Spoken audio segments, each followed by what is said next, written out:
Hey, in this video, I'm going to talk about how to use stories in your presentation.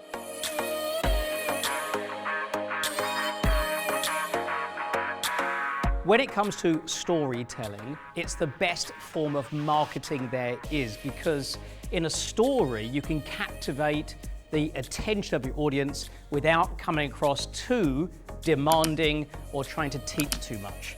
Stories have been around for centuries because that's how we've always learnt.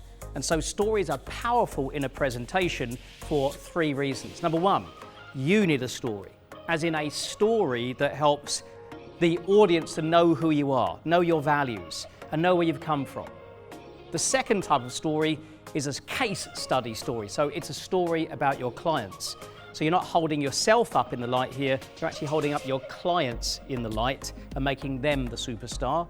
And the third type of story is a story that helps you to explain something that you're teaching. We call this an anecdotal story. Now, when it comes to telling stories in a presentation, every story has three acts.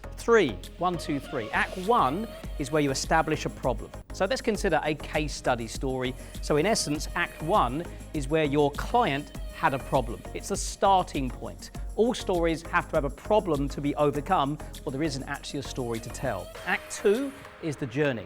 That's where they met you, and it's what happened where you helped resolve the problem through some kind of solution or technique, or some kind of training or help or service that you provided. Act three, the final act, is where you have the transformation. So in your client story, it's the results that they got as a result of working an intervention with you. So hopefully this was useful in helping you to decide how you do stories. So if you haven't done so already, please subscribe to the channel, press the bell, and you'll get a notification every time I release a new video. Thanks for watching, and I'll see you soon.